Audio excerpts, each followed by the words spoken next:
In the fall of 1990, a woman stopped her car in front of her mailbox to check her mail.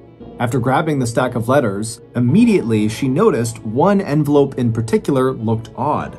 Unlike the other letters in her hand, this one had no postage, no writing on it, and it was unsealed. Curious, she opened it up, and within seconds, this woman would be literally screaming at the top of her lungs and driving full speed down the road away from her house as fast as she possibly could. But before we get into that story, if you're a fan of the strange, dark, and mysterious delivered in story format, then you've come to the right podcast because that's all we do, and we upload twice a week, once on Monday and once on Thursday.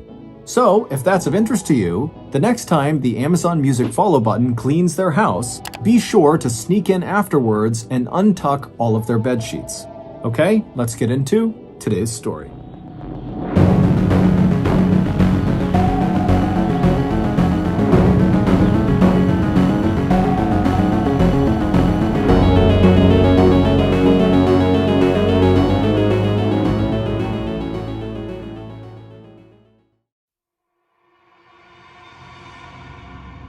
"34-year-old Diane Newton King woke up before sunrise. She showered, she curled her bangs, she did her makeup, and then she dressed for work in the most professional women's fashion of the day. She put on pantyhose, a pencil skirt, and a blazer with the absolutely massive shoulder pads. It was the spring of 1990, and in Battle Creek, Michigan, Diane was one of the biggest names in town. Diane anchored the morning news show for Battle Creek's local TV station, WUHQ, which meant most days of the week, Diane had to leave her house by no later than 4:30 a.m. As she shuffled around her two-story farmhouse in her pantyhose, trying to figure out where her briefcase was, Diane's husband, Brad, hollered up at her from the kitchen to tell her that breakfast would be ready in 5 minutes. Diane was thrilled. She had recently discovered that she was pregnant with their second child, and so she was constantly feeling hungry. Diane finally found her briefcase, then she slipped on her shoes and made her way downstairs into the kitchen. Her firstborn child, 2-year-old Marler, was sitting in his high chair chomping away on some apple slices. Diane kissed him on the forehead before sliding into her own seat at the kitchen table.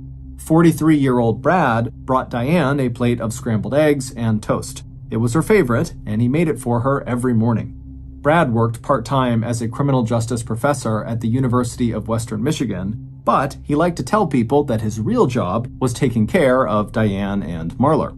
And for the most part, that was actually pretty true. Most days, while Diane was at work, Brad managed things on the home front. It was an untraditional dynamic for the time, and some of their friends jokingly called him Mr. Diane King, but Brad didn't mind. He was proud of Diane, and he was happy to support her this way. Diane scarfed down her breakfast, gave Brad and Marler a kiss goodbye, and then she grabbed her coat and raced out the door just as the clock hit 4:30 a.m. Outside the farmhouse, Diane paused for just a moment.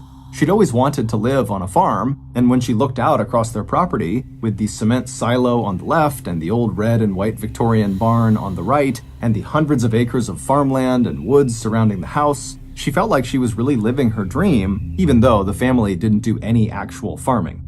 But someday, Diane thought, maybe after the baby came, she'd leave the TV station to focus on her family and maybe even grow a few vegetables. But for now, all that would have to wait. It would be months and months before the baby arrived, and Diane had a lot of things she wanted to accomplish before then. So Diane, standing on her front stoop, took one more deep breath of clean country air, then she walked down the gravel driveway and hopped into her brand new Jeep Wagoneer. Diane then slowly drove down her long driveway, and when she reached the black mailbox at the end of the driveway, she turned right onto Divison Drive, the street she'd called home for more than a year now. And from there, she snaked her way through the neighborhood out to the highway. About 20 minutes later, Diane was sitting behind her desk, diving into yet another busy day of reading the news. Most days, when Diane arrived at the office, the first thing she would do is review her scripts for the day. Then she would anchor the morning news show, and then Diane and her staff would spend the rest of the day reporting and writing stories for future news segments. Diane worked a lot, and she worked really hard. She was actually a perfectionist, and she expected perfection from the people around her. And sometimes that perfectionism rubbed her colleagues the wrong way. But the people who actually watched her on TV, the audience, loved her. Diane was constantly being invited to meet local celebrities and attend different charity events around town. But despite how well things seemed to be going both professionally and personally for Diane, something very unusual would start to happen to her, and it would change her life forever. It all started with a phone call. Diane was at the office, sitting behind her desk, working on a story, when her phone rang. Now, remember, this was 1990, so Diane did not have a cell phone or even caller ID. All she had was a landline. So Diane's phone began to ring, and without hesitation, Diane picked it up because the people who typically called her on this line were her colleagues or sources or people who knew her personally. But this day, the caller was not any of those things. Instead, the caller was a fan. Diane didn't ask the caller what their name was, but based on their voice, Diane guessed that the caller was a male, probably in his 20s or 30s. He said he had been watching Diane on TV, and he was so inspired by her reporting, he was thinking about getting into broadcasting himself, and he wanted to know if Diane had any advice about how to break into the business. Diane was caught off guard that this guy got her number, but she was polite and professional and ultimately recommended that he get enrolled in the communications department at the local community college. Diane even recommended specific classes she thought he should take. The fan thanked Diane for her time, and she wished him luck in his professional efforts, and then she hung up the phone, expecting never to hear from this guy again. But Diane would hear from him again. The fan started calling Diane's direct line on her desk on a very regular basis, sometimes as often as 3 times in a single week. And again, because Diane didn't have caller ID, she just kept answering his calls unintentionally. Despite being really annoyed by all these calls, Diane still remained very professional with the fan and continued to give him advice about how to do her job. However, the more he called, the more Diane sensed there was just something off about the guy. For one thing, she started to suspect that he wasn't actually interested in pursuing journalism. The questions he asked her didn't feel like the kind of questions you would expect from someone who was looking for guidance or information or even mentorship. They felt like an excuse to contact her, like he was making up questions just so that he could listen to her answer them. And there was something else that seemed kind of creepy. The more Diane heard from this guy, the more she noticed he had this very strange way of talking. It was slow and kind of slurred, almost like he was under the influence of some drug. Now, nothing this guy said to her was ever overtly rude or threatening, but after several calls, Diane couldn't help feeling like this guy could be a danger to her, and she had good reason to feel that way. For the last 2 years, every supermarket tabloid in the country had been running these stories about the rise in celebrity stalking cases. And now, the problem had gotten so serious that even the legitimate newspapers were covering these stories too. There were stories about celebrities getting threatening letters, and stories about their homes getting broken into, and some of these stories ended violently. Just 1 year earlier, an obsessed fan in Los Angeles, California, had shot and killed a young television actress on the doorstep of her own apartment. And it wasn't just the media that saw these stalking cases as being a big problem. Slowly, the government was also starting to realize that something had to be done. The problem was, nobody really knew what to do about it. In the 1990s, there were no anti-stalking laws anywhere in the country, and neither psychologists nor law enforcement could say for sure if it was better to confront a stalker head-on or simply ignore them. Diane wasn't sure if her situation with her fan would be considered a celebrity stalking case, but she was definitely feeling a bit scared of this guy and just wished he would leave her alone. So Diane consulted with the people closest to her, and everybody offered her different advice. One of her friends told her to be nice to the guy because who knows what would happen if she made him mad. One of her colleagues suggested that Diane just tell the guy to back off, but Diane could see that there was potential for problems in both of those situations. So Diane turned to Brad, her husband, not only because he was smart and an objective thinker, but also because, in addition to being a part-time professor of criminal justice, Brad also used to be a police officer. Brad, who was very concerned about his wife's stalking situation, told her that the safest thing she could do was simply cut off the guy's access to her. And the easiest way to do that was to set up some kind of arrangement with the receptionist at her work, who could then screen Diane's calls. If the guy couldn't get through to Diane, eventually, Brad figured, he would just give up and stop calling. The plan made sense to Brad and to Diane, so she decided to give it a shot.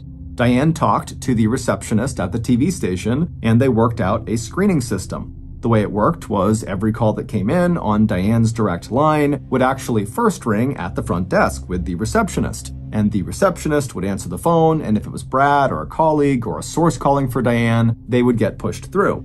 But when the receptionist got a call from the fan with the slow, slurred voice, she would tell him that Diane was not available. And the screening system worked great for several weeks. The fan would call and would be immediately turned away before Diane ever had to speak to him. But eventually, the screening system failed. One afternoon, around the end of the summer in 1990, Diane was in the newsroom sitting at her desk filing some papers when her direct landline on her desk started to ring. Diane picked it up before the end of the very first ring. She said, "Hello, this is Diane Newton King." And when she heard the voice on the other end of the line, she was so startled she almost dropped the receiver. It was the fan. He said, "Hello, Diane." Immediately, shivers ran up Diane's spine. Before Diane could hang up, the guy told Diane that he liked the way she looked and that he wanted to meet her in person. Specifically, he said, "I want to go to lunch with you."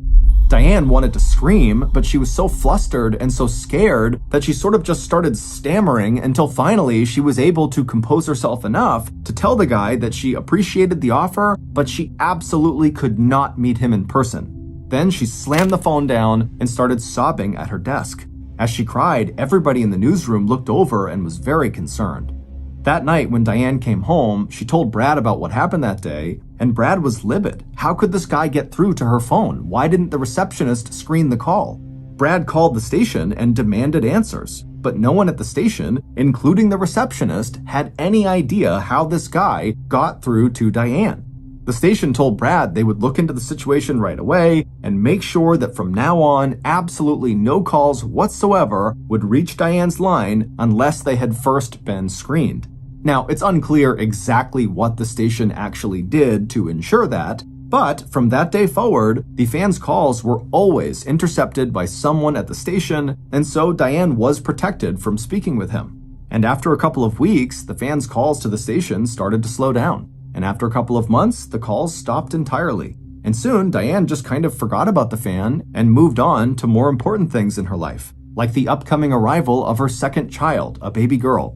And with this child, Diane was becoming more and more conflicted about what she wanted in life. Suddenly, her career just felt a whole lot less important than being home with her kids. And so she started talking more openly with her family and friends about potentially leaving the station after her daughter was born so she could be a stay-at-home mom and enjoy a simple farmhouse life with her family.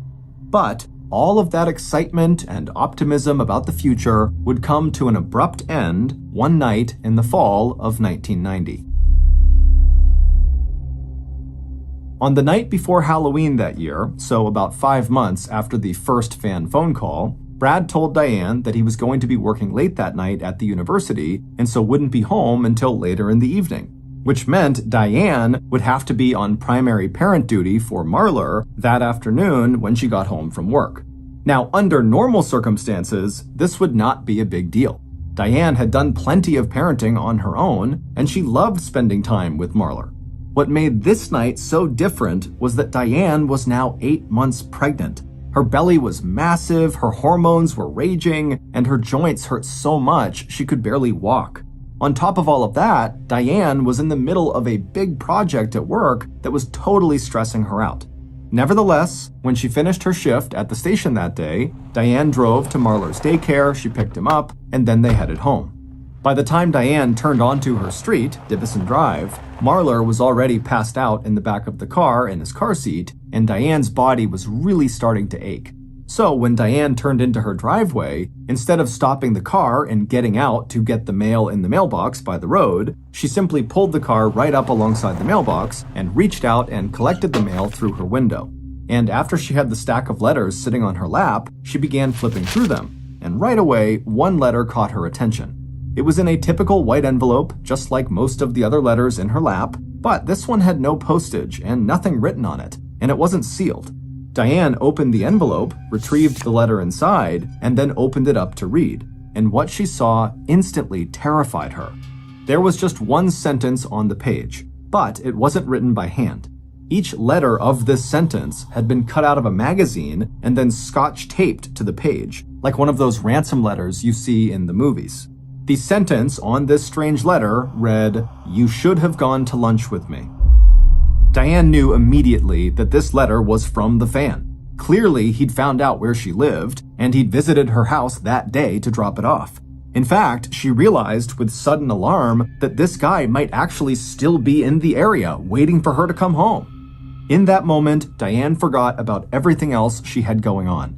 She forgot about how much her body hurt and how tired she felt. She even forgot about the sleeping baby sitting right behind her.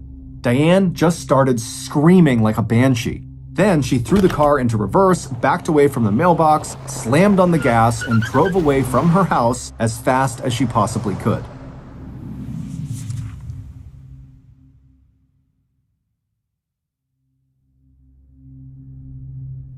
About 15 minutes later, Diane showed up at her friend Cindy Acosta's house. Diane and Cindy worked together at the TV station, and Cindy was one of the first people Diane had reached out to for advice when this fan started calling her. When Cindy opened the door, Diane, who was carrying Marlar, practically collapsed into Cindy's arms. In between sobs, Diane told Cindy about this letter and how scared she was, and right away, Cindy said, "We have to call the police." The police showed up a few minutes later and escorted Diane back to the farmhouse to search the property for intruders, but they didn't find anyone. Still, Diane was too afraid to stay at the house alone, so the police brought her back to Cindy's house, where she waited with Marlar until Brad was finally out of his class and could come and pick them up. After word got out about this threatening letter, the Battle Creek community really came together to support Diane. Also, the TV station beefed up their security around the office, Diane's sister bought them a dog, and Brad installed motion-censored lighting outside of their house. But none of those things actually made Diane feel any safer. She just couldn't shake the idea that her fan was watching her everywhere she went. Her fear got so paralyzing that Diane literally just stopped going outside the house at all except to go to work. And when she did have to go outside, she used a system that she and Brad created to ensure she was never outside alone. Diane would call Brad to tell him exactly when she would be home from work. That way, when she arrived, Brad would be outside waiting for her. If it was too cold for Brad to just stand outside, he would leave a particular light on in the house that was visible from the outside. This light was a signal to Diane that he was in the house and that everything was safe, so she could hustle out of her car and come inside no problem. On days that Brad was not home, when Diane returned home, she would call a neighbor to come meet her outside of her farmhouse. And if for some reason the neighbor arrived late, Diane would literally just sit in her driveway inside her car, waiting for the neighbor to show up. But all of this fear and all of this hiding had started to make Diane's world feel very small, and she really didn't like that. So, after Diane gave birth to her second child, a blonde baby girl named Kateri, in November of 1990, Diane started trying to reconnect with her extended family. She started calling her sisters and mother much more often, and together, over the phone, the women would bond over the challenges and joys of raising their kids. And it was during this time, on these phone calls, that Diane started to talk more openly about her desire to leave the TV station altogether. She'd been thinking about it ever since she found out she was pregnant with Kateri, and now that Kateri was here, the whole thing felt much more real. Diane's extended family was very supportive and encouraging, and they pushed her to start leaving the house more often besides just going to work. They got her to start coming out to Detroit, where her extended family all lived, about 2 hours away from Battle Creek by car, so that she and her kids and the rest of the family could all participate more actively in each other's lives. And so, starting in late 1990/early 1991, every few weeks, after delivering the Thursday morning news break, Diane and her 2 kids would leave Battle Creek and head out to Detroit. They'd spend a few days with Diane's mother and sisters, and then on that following Saturday, they'd all head home. And on the night of Saturday, February 9th, 1991, about 9 months after the first call from that fan, this was exactly what Diane and the kids were doing, returning from her mother's. That night, Diane left Detroit a little after 4 p.m., so by the time she was pulling on to Divison Drive around 6 p.m., the sun was just beginning to set. Diane turned on her headlights, and when the King's black mailbox came into view, Diane tightened her grip around the steering wheel. It had been more than 3 months since she received the letter, but just the sight of that mailbox still filled her with dread. Diane turned onto the gravel driveway leading to the house, and as she made her way up the long, narrow path, she spotted the signal light on inside the farmhouse up ahead, meaning Brad was home and everything was safe and she could get out of her car and just go inside. But, as Diane was about to find out, Brad was not inside the house, and it was definitely not safe for Diane to get out of the car. About 30 minutes after Diane pulled into the driveway and saw the signal light, a call came into the dispatch office at the local police department. It was Brad, and he was hysterical. He was so shaken up by what he had just seen that he could barely form a sentence. But he was able to eventually communicate with the dispatcher that he'd just found his wife lying in their driveway, not moving, and there was blood in her mouth. When the police arrived less than 10 minutes later, they found Brad sobbing and pacing around the driveway. Diane was just lying in the middle of the driveway next to her car, and their 2 kids, 2-year-old Marler and 3-month-old Kateri, were still sitting in the back seat of the car, crying uncontrollably.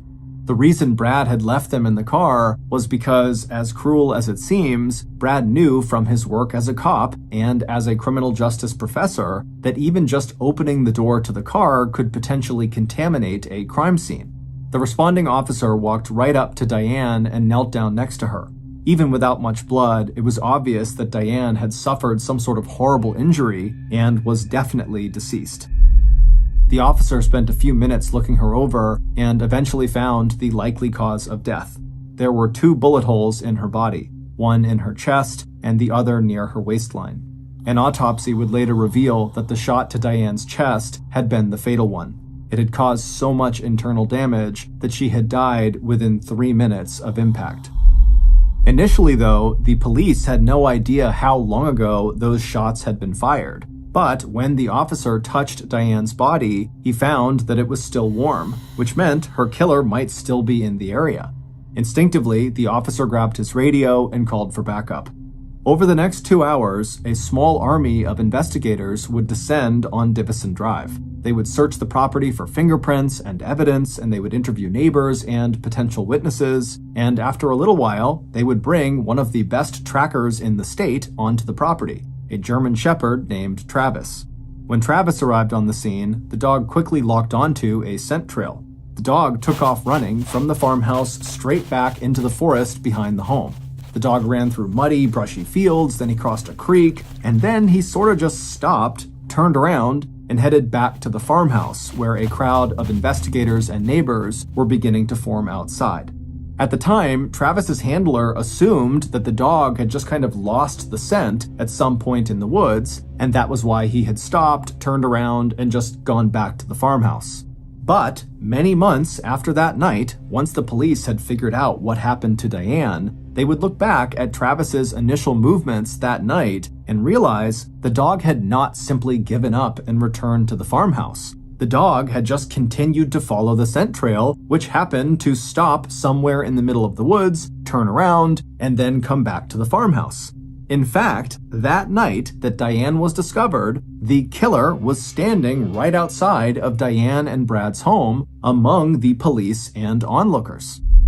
After being arrested, Diane's killer did not confess to the murder, and so we don't have every detail of what happened in the final moments of Diane's life. However, based on several key interviews and pieces of evidence, this is what investigators believe happened to Diane. About an hour before Diane returned home from Detroit on the night she was killed, Diane's killer entered her farmhouse and turned on a particular light inside. The killer knew about the light signal system that Brad and Diane had created to make Diane feel safe, and now the killer was going to use that system to lure Diane into a trap. After switching the signal light on, the killer walked back outside and headed for the old red and white Victorian barn, which was situated in front of Diane and Brad's property, just to the left of the gravel driveway. There was no light in the old barn, but it didn't matter. The killer had been on this property many times in the past and had even practiced this particular route in the darkness when no one else was home. Inside the barn, the killer walked past the family's tractor and the many tools they left lying on the ground. The killer walked past the family's protection dog, but the dog just kind of looked up and didn't even bark. And then the killer reached the back of the barn and climbed a narrow staircase which led to a large, dusty loft area. The killer paused briefly at the top of the stairs. The floor of the loft was covered in straw, and at the far end of the loft, away from the killer, was a sliding door that was open just wide enough for what the killer needed to do. The killer walked over to this slightly open door and peered outside. From there, they could see the front of the farmhouse and the driveway and the spot where Diane parked her car, which was about 70 feet away. The killer checked their watch. It was getting late, which meant Diane would be arriving soon. So the killer got into position. The killer lay belly down in the straw facing the gap in the door, and then they reached out their arm to the right and stuffed their hand into some nearby straw. A moment later, they pulled out a weapon that had been hidden inside the straw, a .22 caliber rifle. About 20 minutes later, the killer spotted a pair of headlights coming down Divison Drive. The killer raised their rifle and looked through the scope, and sure enough, Diane was sitting behind the wheel of this car. As she turned onto her long gravel driveway, the killer flicked the rifle off safe. The killer held Diane in their sights as she drove up the driveway to the house. And when she got close enough that the killer could hear the gravel under her tires, the killer slipped their finger over the trigger. Diane reached her normal parking spot located off to one side of the driveway close to the house, and then she turned the car off. As she gathered her things inside of the car, the killer pushed the rifle's barrel through the small opening in the sliding door and focused their sights on Diane's car door. A moment later, that door opened up and Diane stepped out onto the driveway. The killer paused for a second, taking in the sight of the woman they had terrorized for months and months, calling her over and over and over again at work, and then leaving her that threatening letter in her mailbox. Then, the obsessed fan / Diane's killer squeezed the trigger. The bullet hit Diane squarely in the chest, throwing her body backwards onto the ground and tearing through her insides. After watching her fall to the ground, the killer quickly got up and, with the rifle in his hand, hustled back to the stairs, climbed down to the first floor of the barn, and then marched outside over to Diane's body. Everything was going exactly to plan until the killer spotted something he did not expect to see. Diane's two kids, Marler and Kateri, were still sitting in the back seat of her car. The killer began to panic. Why were the kids here? The killer was certain Diane's plan had been to leave her kids in Detroit for the weekend with her grandmother. But, as the police would later discover, the arrangements for the kids were changed at the last minute because one of the kids had gotten sick while they were at Diane's mom's house, so Diane just brought the kids home with her. But for Diane's killer, the kids presented a huge problem, because after killing Diane, the killer had planned to drive away, get rid of the gun, and then try to establish some kind of alibi before Diane was discovered. But now there were these two kids in this car without heat in the middle of winter in freezing cold Michigan, and so if the killer left, the kids would freeze to death, and the killer was not trying to kill anyone except for Diane. So the killer changed plans. First, he turned away from the kids, crouched down, and then fired an additional shot into Diane's body to make sure she was dead. This was the shot that tore into her waistline. Then the killer turned and ran into the forest behind the farmhouse and charged through muddy, brushy fields across a creek to a spot where they were able to hide the rifle, and then the killer turned back around and ran back to the driveway of the King's house. When the killer got there, they ran up to the car window and looked inside and waved to the two kids and said, "Everything's gonna be fine, okay? Daddy's here. I'm gonna make a phone call and then I'll be right back." Then, Brad King, aka Diane's obsessed fan, aka Diane's killer, ran inside of his house that he shared with Diane and called the police. When they answered, Brad hysterically told him that he had just been out for a walk in the woods, and when he came back, he had found his poor wife lying in the driveway, not moving. It would turn out Brad King had been obsessed with Diane ever since the first day he met her. She was beautiful and funny and more ambitious than anyone Brad had ever met. Diane dreamed of becoming a news anchor, and Brad wanted to help make Diane's dreams come true. So, while Diane was off working her way up to the news desk, Brad spent most of his time working to make sure she had everything she needed to be successful. He cooked Diane's meals and ironed her clothes, he handled the shopping, and when the kids came along, Brad took care of them too. And as far as Brad was concerned, everything was working out great. Until one day, when Diane came to him and told him that she wanted to quit her job at the TV station so that she could stay home and raise the kids. In fact, she told him she was planning to leave the station the summer after Kateri was born. Diane hadn't formalized this announcement yet, but pretty much everyone in Diane's inner circle knew about her plans. But the problem was, if Diane was going to stay home, then Brad would have to be the family's primary breadwinner, and being a part-time professor just wasn't going to cut it. He would have to go out and find a full-time job, which was something Brad simply didn't want to do. He had grown to love not working very much, and he was not prepared to change that. However, when Brad voiced his concern to Diane about not wanting to work full-time, she was empathetic, but said it was really important for her and the kids that she be home with them, so he would just have to kind of accept it and get a full-time job. However, Brad did not accept this. Instead, he decided he would just kill Diane. And because of his background as a police officer and as a criminal justice professor, he was confident he could get away with it. Brad knew that whenever a woman got murdered, the male partner is almost always identified as a primary suspect. So Brad knew he would need to create another suspect to divert attention away from himself. This is when Brad came up with this obsessed fan concept. About 10 months before Diane's murder, Brad began calling Diane's TV station, pretending to be this obsessed fan. He would intentionally slur words and slow down his speech to make sure Diane could not recognize him. Then, about 5 months after that first call, when by this point everybody in town knew about Diane's stalker, Brad decided to up the ante. On the night before Halloween, Brad left that threatening letter in the mailbox. He used cutout letters so Diane could not identify his handwriting, and he did it because he knew that type of letter would be more intimidating because of its use in scary movies. And the letter worked. It terrified Diane, and most importantly, it brought more attention to this fake fan, to the point where the police were actively searching for this person. This obsessed fan had become so real that by the time Brad was ready to kill his wife, he felt certain that nobody would even look twice at him. But thanks to his kids still being in the car after he killed Diane, Brad had not been able to flee the scene like he had hoped, and so he had to come up with a story about how he had been walking in the woods that night and had returned home and came upon his wife in the driveway, and that's when he called police. But this story didn't make sense. Police discovered that Brad would have known exactly what time Diane was coming home that night because Diane's mom had called Brad and told him when Diane had left her house. And based on the system that he and Diane had, Brad would have known that Diane would have expected him to be at their house waiting for her when she arrived. So why would Brad choose to be out on a walk in the woods at the exact moment Diane was arriving home?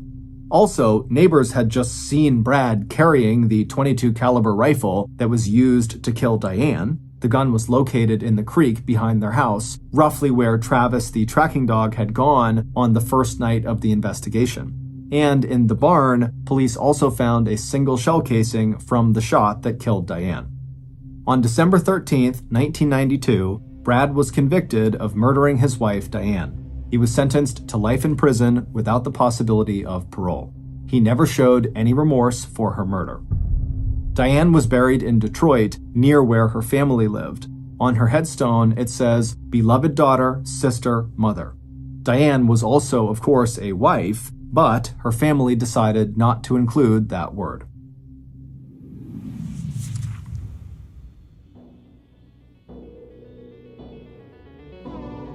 Thank you for listening to the MrBallen podcast. If you got something out of this episode and you haven't done this already, the next time the Amazon Music follow button cleans their house, make sure you sneak in afterward and untuck all of their bed sheets.